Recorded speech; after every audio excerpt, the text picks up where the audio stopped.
તો રાજા પ્રિયવ્રત કે જેને પ્રિયત્વનું વ્રત લીધું છે અને એમણે એકવાર સંકલ્પ કર્યો કે પૃથ્વીમાં અમુક જગ્યાએ પ્રકાશ હોય છે તો અમુક જગ્યાએ અંધકાર હોય છે, તો જ્યાં અંધકાર હોય ત્યાં પ્રકાશ કેવી રીતે કરવું, અને પોતાના રથને લઈને ગયા અને રથના પૈડાથી જ્યાં ખાડા પડ્યા ત્યાં જલ ભરાયું અને 7 સમુદ્ર અને 7 દ્વીપ પણ થયા. એ જ વંશમાં આગળ જતા ઋષભદેવજી પણ થયા, જે જૈનોમાં તીર્થંકર કહેવાયા. એ જ વંશમાં આગળ જતા રાજા ભરત થયા, અને એમ કહેવાય છે કે એ રાજા ભરતના નામ ઉપરથી આપણા દેશનું નામ ભારત પડ્યું, એવો પણ એક મત છે. અને જ્યારે રાજા ભરતના મનમાં એકવાર વૈરાગ્ય આવ્યું, અને વૈરાગ્ય આવ્યું અને લાગ્યું કે ઘરમાં રહીને પ્રભુની ભક્તિ થઈ ન શકે. આ ઘરના બધા લોકો એવી રીતે આપણને નચાવે છે કે જેવી રીતે પેલો મદારી એના વાંદરાને નચાવે, હવે બધાને સલામ કરતો સલામ કરે, કે હવે ગુલાટી લગાવો તો ગુલાટી લગાવે. તો જેમ પેલો મદારી એના વાંદરાને નચાવે છે, એવી રીતે આ સંસારની અંદર જાણે બધા પોતાની ઈચ્છા પૂર્તિ માટે આપણને નચાવતા હોય એવો અનુભવ થયો. અને એટલે રાજાએ કહ્યું કે ઘરમાં રહીને પ્રભુની ભક્તિ ન થઈ શકે. મનમાં વૈરાગ્ય આવ્યો અને ઘર પરિવાર બધું છોડીને શાલિગ્રામ ક્ષેત્ર ગંડકી નદીને કિનારે નેપાળમાં તપસ્યા કરવા માટે ગયા. અહીંયા મહાપ્રભુજી કહે છે, જો રાજાને વૈરાગ્ય થયો, અને ઘણીવાર આપણને પણ થાય છે ને એવું કે બધું મૂકીને આપણે ક્યાંક જતા રહેવું છે, એવું કેટલાને થાય. ઘણીવાર આંગળી ઊંચી ન કરતા પરિવારવાળા બેઠા હોય, પણ લાગે આ બધું સંસાર ઓછું કરીને હવે જંગલમાં જઈને પ્રભુનું નામ લેવું છે ને ભક્તિ કરવી છે. એવા ઉભરા ઘણાને વર્ષમાં 2-4 વાર તો આવતા જ હોય, પણ પછી ફેવરેટ સિરિયલ આવતી હોય અને એની સામે બેસે એટલે ઉભરો ઉતરીએ જાય.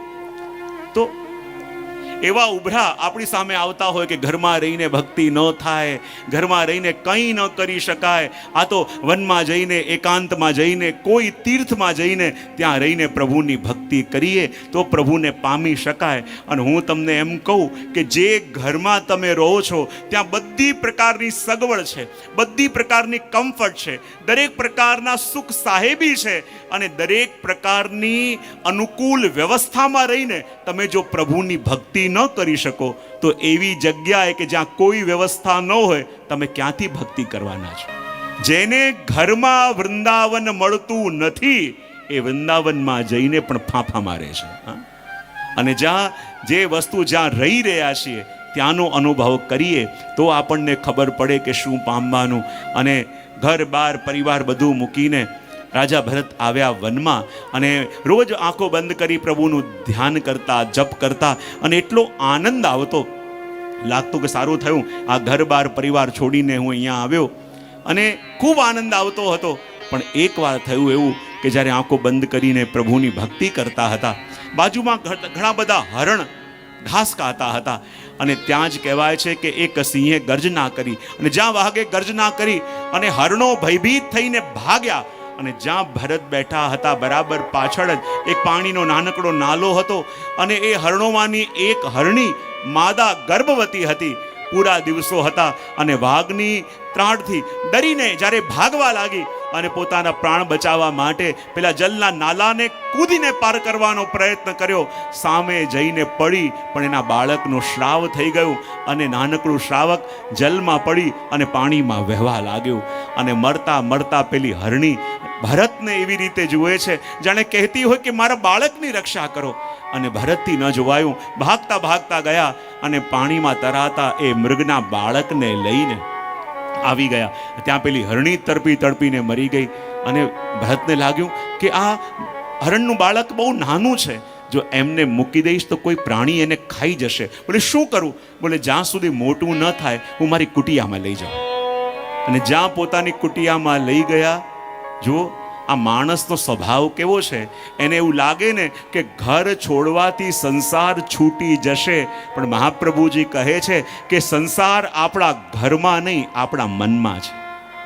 ઘર છોડીને ક્યાંક ગયા પણ મન તો ભેગું લેતા ગયા, અને મન જ્યાં આવ્યું છે ને, મન ત્યાં તમારું નવું સંસાર ખડું કરી જ લેશે. અને જ્યારે પોતાની કુટિયામાં લઈને હરણને આવ્યા, ઘર બાર પરિવાર બધું છોડીને આવ્યા હતા પ્રભુની ભક્તિ માટે, પણ હવે તો આંખો બંધ કરીને જ્યારે પ્રભુનું સ્મરણ કરતા હોય, પેલું હરણનું બચ્ચું ભાગતું ભાગતું આવી જાય અને ભરતના ખોળામાં બેસી જાય, અને ભરતને લાગે જુઓ તો ખરા કેટલું સુંદર બાળક છે. પ્રભુની ભક્તિ છૂટી, પ્રભુનું સ્મરણ છૂટ્યું અને આખો દિવસ હરણમાં મન લાગી ગયું. જ્યારે પ્રભુનું નામ પણ લેતા હોય ને તો આંખો ગોતીઓ પેલું હરણનું બચ્ચું ક્યાં ગયું, ક્યાંક વધારે દૂર ના નીકળી જાય. અને હરણે એવી બુદ્ધિ એમની હરી લીધી કે એકવાર જ્યારે રાજા ભરત ક્યાંક પાસેના જંગલમાં કંઈ ગયા હશે અને પાછા આવ્યા, શું જોયું? પેલું હરણનું બાળક જે હતું એ બાજુના જંગલમાંથી આવેલા હરણના ટોળા સાથે મળી ગયું અને ત્યાંથી ચાલ્યું ગયું. રાજા આવીને ચારો તરફ ગોતે, પેલું હરણનું બચ્ચું ક્યાં ગયું? આખું જંગલ ગોત્યું, ક્યાંય બાળક ન મળ્યું. અને રાજાને એટલો તાપ થયો કે કેવું સુંદર બાળક હતું, કેટલું પ્રેમ મને કરતું હતું, એ બાળક ક્યાં ગયું હશે?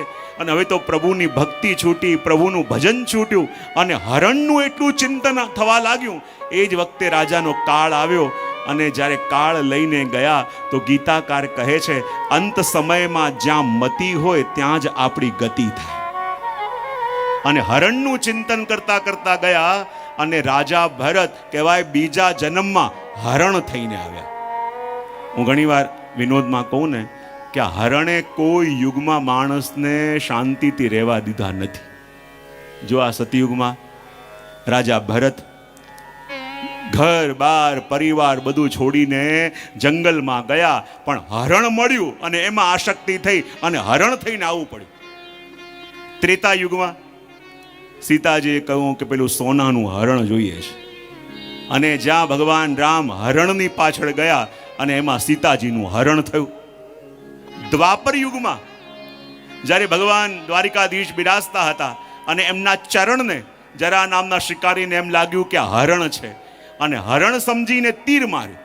સતયુગમાં ત્રેતામાં હરણ, દ્વાપરમાં હરણે હેરાન કર્યા અને આ કલિકાલની અંદર પણ હરણના ચક્કરમાં જ કેટલા કલાકારો કોર્ટ કચેરીના ચક્કર નથી ખાતા. આ હરણ કોઈ યુગમાં માણસને ચેનથી રહેવા દેતું નથી. અને એટલા માટે જ્યારે હરણમાં મન ગયું, બીજા જન્મમાં હરણ બનીને આવ્યો. અને જ્યારે હરણ બનીને આવ્યા પણ એ જન્મમાં પણ એમણે ગત જન્મોના સ્મરણો રહ્યા કે જુઓ, એ જન્મમાં ફસાયો પણ આ જન્મમાં મારે ક્યાંય મનને લાગવા દેવું નથી.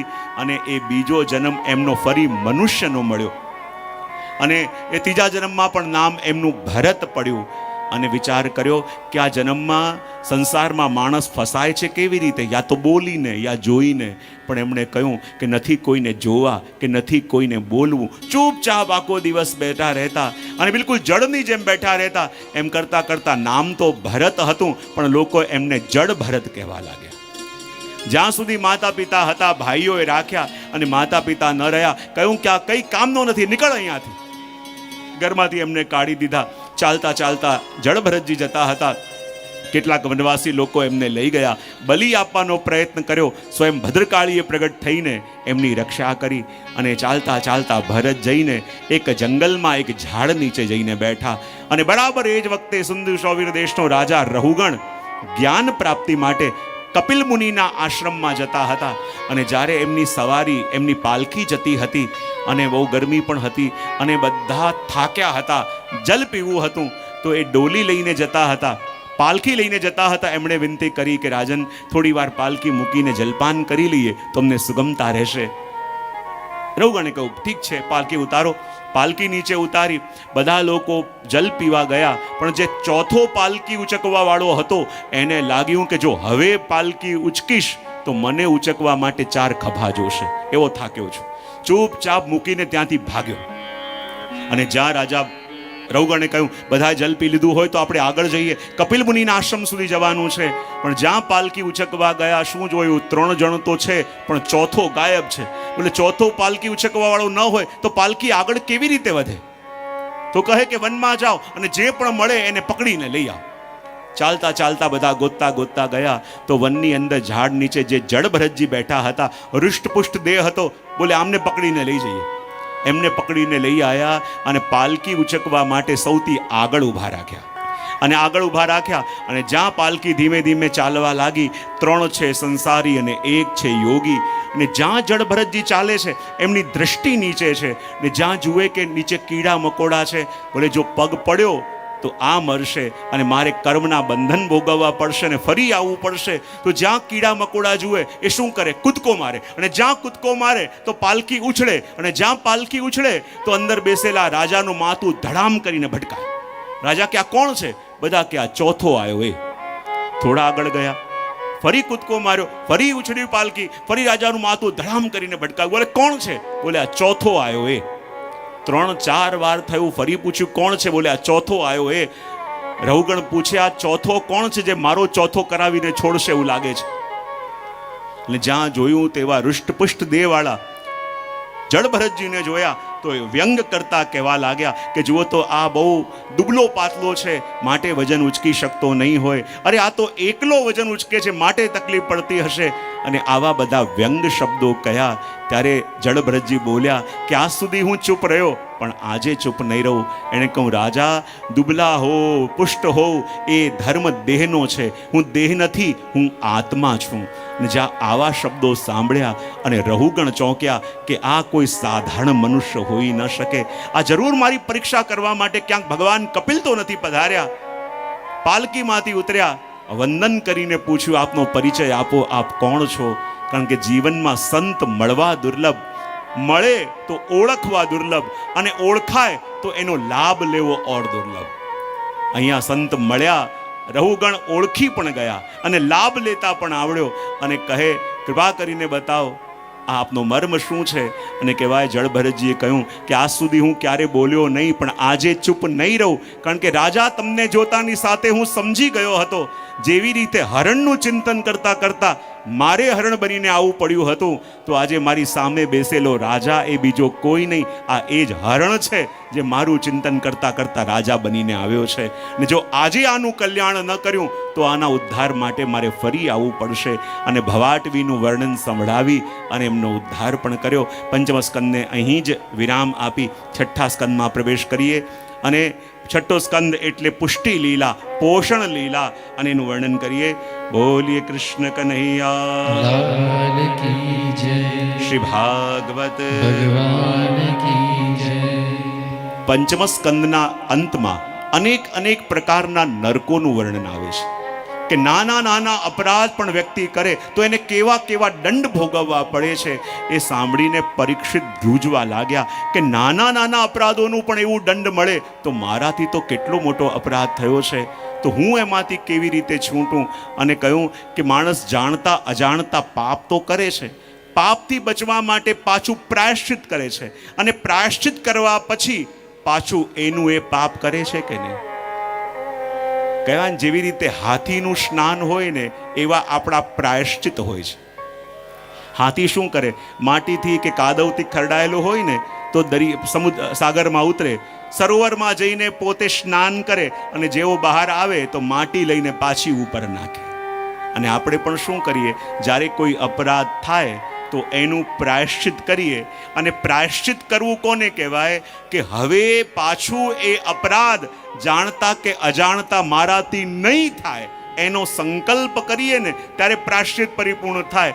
પણ જે અપરાધ કરીએ પ્રાયશ્ચિત કર્યા પછી પાછું એ જ અપરાધ આપણે રિપીટ કરતા હોઈએ છીએ, તો એનો ઉદ્ધાર કેમ કરીને થાય? તો એના ફળરૂપ નામ મહિમા બતાવવા માટે ભક્તિનો ઉદય થાય તો વ્યક્તિ પાપમાંથી બચે. અજામિલનો આખ્યાન સંભળાવે છે અને કહે છે કે ચિત કેવલયા ભક્ત્યા વાસુદેવ પરાયણા અંધમ ધુન્વન્તિ કાસ્યેન નિહાર મિવ ભાસ્કર. અજામિલનું આખ્યાન સંભળાવતા કહે છે અજામિલ પરમ જ્ઞાની છે, ભક્ત છે.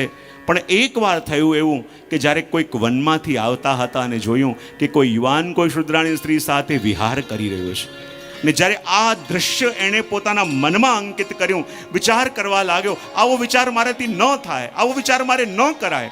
અને જેટલું પ્રયત્ન કરે કે આ વિચાર મારે ન કરવો જોઈએ, એટલો એ વિચાર મન ઉપર હાવી થવા લાગ્યો. અને પછી તો સંકલ્પ કર્યો કે પેલી સ્ત્રીને હું મારા ઘરે લઈને આવું. પોતાના પરિવારને છોડી પેલી સ્ત્રીને પોતાના ઘરે લઈને આવ્યો. ગામના લોકોએ એને ઘરની બહાર કાઢ્યો, ગામની બહાર જઈને રહેવા લાગ્યો. પણ કહેવાય ને, જ્યારે પ્રભુ કોઈ જીવની ઉપર કૃપા કરવાનો વિચારે ને, ત્યારે કોઈ સંતનું સાનિધ્ય આપી દે. અને ગામમાં કેટલાક સંતો ચાતુર્માસ કરવા માટે આવ્યા હતા, અને વિચાર કર્યો કે યદિ આ ગામમાં કોઈ અમને પ્રસાદ લેવડાવે તો અમારે પ્રસાદ લેવો છે. તો ગામના મુખિયાએ કહ્યું, અમારી એવી ઈચ્છા છે કે આખા ગામના લોકો ભેગા થઈને આપને પ્રસાદ લેવડાવીએ. પણ એમણે કહ્યું કે ના, અમારો નિયમ છે કે કોઈ એક જણ લેવડાવે તો લઈએ. મુખીની વાત ન માન્યા તો મુખીને લાગ્યું આટલી આટલી વિનંતી કરી તોય ન માન્યા, તો એમને પાઠ ભણાવીએ. કહું, અમારા ગામમાં તો કોઈનું એટલું સામર્થ્ય નથી કે એકલા પ્રસાદ લેવડાવી શકે, પણ આ ગામની બહાર એક બહુ મોટો ભક્ત રહે છે, એનું નામ છે અજામિલ, આપ એમને ત્યાં જાઓ.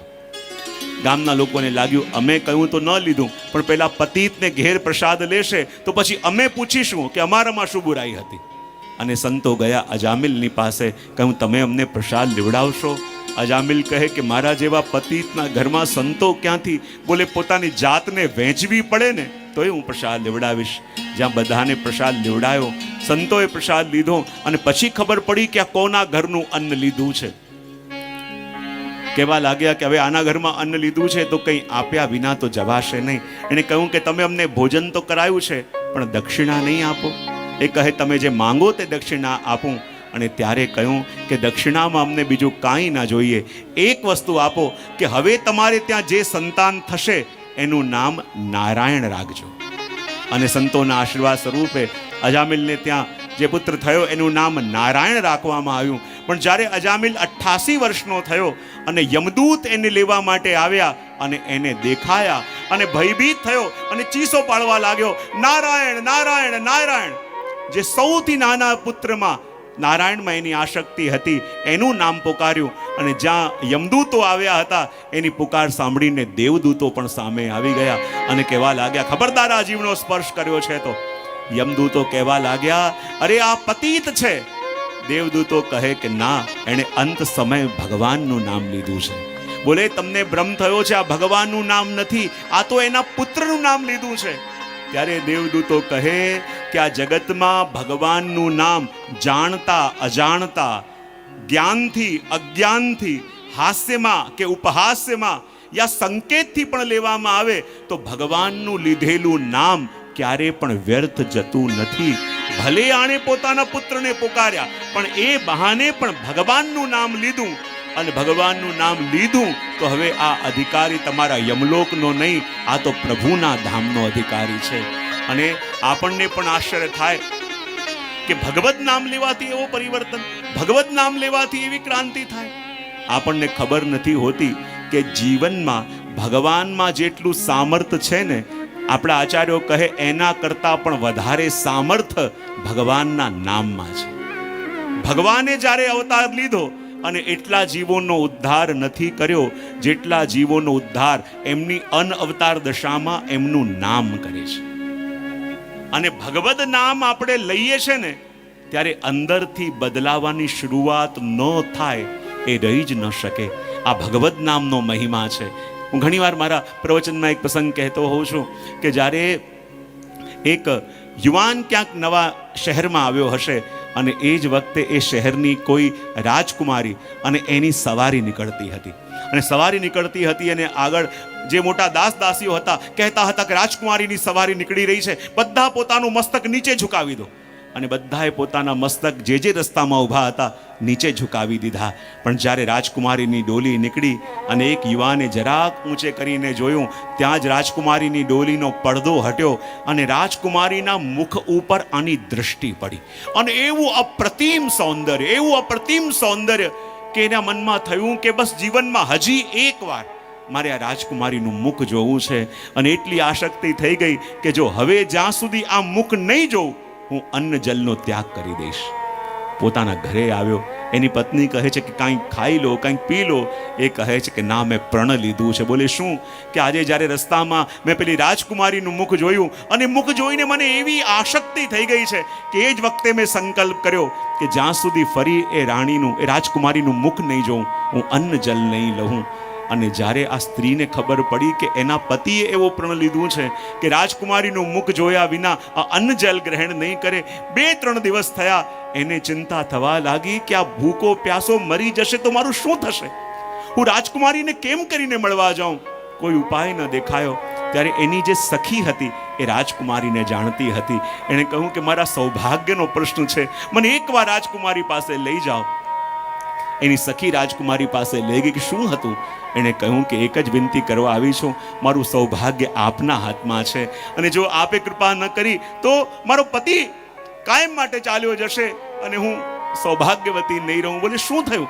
બોલે આપના મુખના દર્શન કરીને મારા પતિએ સંકલ્પ કરી લીધો છે કે જ્યાં સુધી આપનું મુખ એકવાર નહીં જુએ એ અન્ન ગ્રહણ નહીં કરે. હું આપને પગે લાગીને કહું છું કે મારા સુહાગની રક્ષા કરો. રાજકુમારી કે તારી વાત સાચી છે, પણ હું રાજકુમારી છું, એમને એમ કોઈને મળવા જઈ ન શકું. ખાલી મુખ બતાવવા જાઉં, લોકો કેવી કેવી વાતો કરશે. એ કહે કે આવું નહીં કરો તો મારો પતિ મરી જશે, એની રક્ષા કરો. રાજકુમારી મૂંઝાઈ ગયા, કરવું શું? અને રાજકુમારી પણ વૈષ્ણવ હતા અને અખંડ ભગવદ નામ, અખંડ હરિ નામ એ જપતા હતા, અને ભગવદ નામના પ્રભાવની એમને ખબર હતી. એણે કહ્યું, જો તારા પતિની એક જ ઈચ્છા છે ને કે હું એને મળવા માટે આવું, એકવાર મારો ચહેરો જોવા માંગે છે તો હું તૈયાર છું, પણ એણે મારી એક શરત માનવી પડશે. એણે કહ્યું કે મારા પતિ તો આપ જે કહેશો એ કરવા તૈયાર છે, બસ આપના મુખના દર્શન એકવાર થઈ જાય. ત્યારે રાજકુમારીએ કહ્યું, તમારા પતિને એટલું કહેજો કે પાસેના જંગલમાં જઈને અખંડ શ્રી કૃષ્ણ શરણમમાનું જપ કરે, અને અખંડ જપ કરે. હું 2 દિવસે 3 દિવસે 7 દિવસે ગમે ત્યારે પણ એને મળવા માટે આવીશ, અને જો મેં જોયું કે એ જપ નથી કરતો તો હું પાછી ચાલી જઈશ, પણ જો જપ કરતો હશે તો હું મારા મુખના દર્શન એને કરાવીશ. અને જ્યાં પત્ની આવીને એના પતિને આ વાત કરી કે રાજકુમારી તમને મુખ બતાવવા તૈયાર છે, પણ તમારે આ નિયમ પાળવો પડશે. એના પતિએ કહ્યું, બસ આટલું જ છે કે વનમાં જઈને જપ કરવાનો છે? અરે એનું મુખ જોવા મળતું હોય તો હું જન્મો જન્મ કરવા તૈયાર છું. ભાગતા ભાગતા વનમાં ગયા, અને વનમાં જઈને એક ઝાડ નીચે બેઠો અને અખંડ ભગવદ નામનો જપ કરવા લાગ્યો. અને જ્યાં અખંડ જપ કરતા કરતા કહેવાય કે એને 7 દિવસ થયા તો એના શરીરમાંથી એવી સુગંધ નીકળવા લાગી કે આખા વનમાં ફેલાવા લાગી. અને વનમાંથી કોઈ પણ યાત્રી જતા હોય અને આ સુગંધનો સ્પર્શ થાય અને એના મનના બધા મનોરથો પૂરા થઈ જાય. અને લોકો કહેવા લાગ્યા કે વનમાં કોઈ તપસ્વી આવીને તપ કરે છે, અને એવું પુણ્ય છે, એવું પુણ્ય છે કે એના દર્શન કરો ને તો પણ આપણી બધી મનોકામના પૂરી થઈ જાય. અને કહેવાય કે હવે 8-10 દિવસ પછી તો આસપાસના ગામથી લોકો સંઘો લઈને આના દર્શન કરવા આવવા લાગ્યા. આ તો આંખો બંધ કરીને પેલી રાજકુમારીનું મુખ જોવા માટે શ્રી કૃષ્ણ શ્રી કૃષ્ણ બોલી રહ્યો છે. સામે હજારો લોકો આવીને બેસે છે, એની આગળ નારિયેળ વધેરે છે, એનું પૂજન કરે છે, પણ એને કોઈની પરવા નથી. અને જ્યાં એટલો મહિમા અખંડ જપને કારણે એનો વધી ગયો અને એ રાજકુમારી સુધી વાત પહોંચી. રાજકુમારી કે જ્યારે આટલા હજારો લોકો દર્શન માટે જઈ રહ્યા છે અને મારી વાત માનીને જપ કરવા બેઠો છે, તો હવે મારે જવામાં કોઈ વાંધો નહીં, બધા લોકો જઈ રહ્યા છે. અને આજે સંઘ સાથે રાજકુમારી પણ આવી, અને જ્યાં પેલો બેસીને જપ કરતો હતો બરાબર એના આંખોની સામે રાજકુમારી આવીને બેઠા. અને પેલો તો જપ કરતા કરતા 2 ઘડી આંખો ખોલી, રાજકુમારી ઉપર દૃષ્ટિ પડી, પાછી આંખો બંધ કરીને જપ કરવા લાગ્યો. રાજકુમારીને લાગ્યું કે હજી મને ઓળખ્યો નથી. यदि ओळखशे तो એને કેટલો આનંદ થશે કે હું એ જ રાજકુમારી છું કે જેનું મુખ જોવા માટે આ જપ કરે છે અને હું સામે ચાલીને એને મળવા આવી છું. કદાચ મને ઓળખ્યો નહીં હોય. થોડી વાર થઈ, આસપાસ બેસેલા બધા વ્યક્તિઓ એક એક કરીને જવા લાગ્યા, પણ રાજકુમારી ન ઉઠી. જ્યારે કોઈ ન રહ્યું ત્યારે રાજકુમારી આગળ આવીને કહે, અરે યુવાન, મને લાગે છે કે તું મને ઓળખી નથી શક્યો. હું એ જ રાજકુમારી છું કે જેનું મુખ જોવા માટે તું જપ કરી રહ્યો છું. હું એ જ રાજકુમારી છું કે જેને જોવા માટે તું અહીંયા વનમાં આવીને બેઠો છે. મને લાગે છે તું મને ઓળખ્યો નથી. ત્યારે યુવાન એટલું જ બોલ્યો, રાજકુમારી, હું તો તમને ઓળખી ગયો કે તમે એ જ છો, પણ તમે મને ઓળખી ન શક્યા કે હું હવે એ જ રહ્યો નથી. ભગવદ નામ લેતા લેતા અંતર બદલાયું, અંતરની વૃત્તિ બદલાઈ, અને જે આશક્તિ પેલા રાજકુમારીના મુખમાં હતી, હવે એ આશક્તિ સ્વયં કૃષ્ણના મુખારવિંદમાં થઈ ગઈ. આ જપનો પ્રભાવ છે. અને જ્યારે દેવદૂત અને યમદૂત વચ્ચેના સંવાદને સાંભળ્યો કે કોને ઘેર જવાય કોને ઘેર ન જવાય, અને ત્યારે અજામિલને ખબર પડી કે આ ભગવદ નામનો પ્રભાવ શું છે.